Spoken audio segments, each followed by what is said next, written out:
Good afternoon, Jets Nation. Welcome to the Jew Jet Show. And Mike Williams is now a member of the New York Jets. Let's talk about it.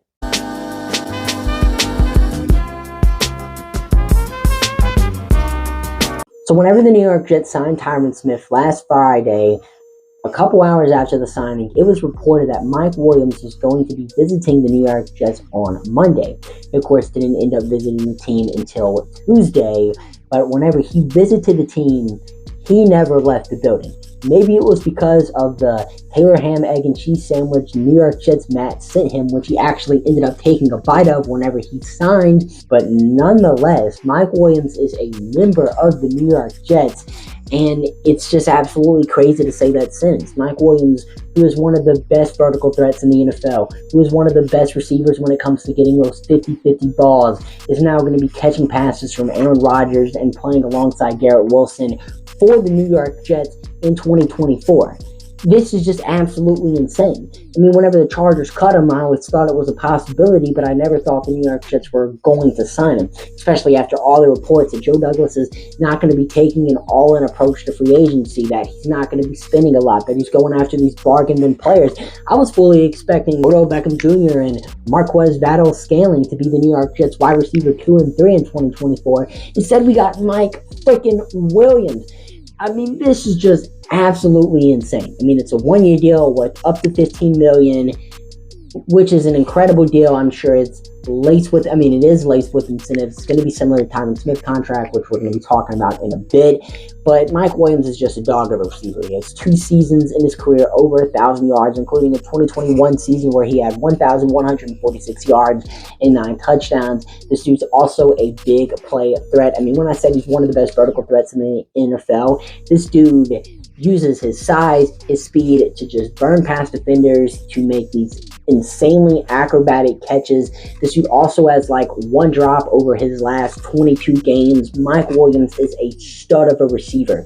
And the only real bad thing you could say about him is his injury history. I mean, as a player, especially as a wide receiver too, Mike Williams is an insane option. It definitely gives the Jets one of the best wide receiver duos in the NFL when healthy. But that's the problem. Is Mike Williams going to be 100% healthy for the Jets this year? Well, he did tear his ACL in week 3, so he had the surgery pretty early on in the season, so you would have to assume by the time OTA start, he's going to be 100% healthy, so that's a good thing. But this isn't the first major injury he's had in his career. His rookie year, he dealt with a couple injuries, and really throughout his entire career, he's had some nagging injuries. He's only played 1 full season in his entire career, and it's not like he's missing, 10 games per season. It's just every year he seems to deal with some lingering injuries, and it hasn't really led to a season-ending injury until this past season. But nonetheless, if Mike Williams can stay healthy, this Jets offense is going to be dangerous. I mean, Mike Williams, Garrett Wilson, an offensive line that features Tyron Smith, Breece Hall, who had the 4th most scrimmage yards among all running backs last season, or maybe among all players it was all players in the NFL last year, and a Hall of Fame level quarterback in Aaron Rodgers, gives the New York Jets a pretty scary offense. And if everyone can stay healthy on both sides of the ball, the Jets have a recipe for success and could be dangerous in 2024. But now let's talk about the Tyron Smith contract. Before we get into that, Solomon Thomas' deal with the New York Jets is a 1-year deal worth $3 million. Welcome back to New York, Solomon Thomas. But the contract for Tyron Smith is very interesting because whenever he signed, it was reported as a 1-year deal worth up to $20 million, and it's still worth that same value, but the base salary of the contract is only $6.5 million.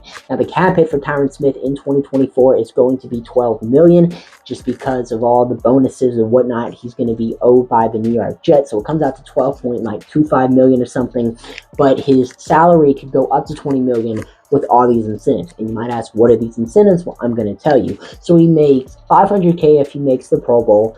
He also gets $250K per Jets win. So if we win the Super Bowl he gets $1 million. And then the rest of the incentives are tied to how much he plays in 2024. So if he plays 38% of the snaps, he makes $750K. If he plays 44% of the snaps, 50% of the snaps, 56% of the snaps, 62% of the snaps, and 68% of the snaps, he gets $1 million and gets $1 million each time he reaches one of those benchmarks. And then if he plays 74%, 80%, 86%, 92%, and 98% of the snaps, he makes $1.25 million, of course, each time he reaches those marks. So if Tyron Smith makes the Pro Bowl, the Jets win the Super Bowl, and plays 98% or more snaps, he's making a total of $20 million. And of course, the salary is just going to change all throughout the year, depending on how much he plays. But this is an amazing contract for the New York Jets.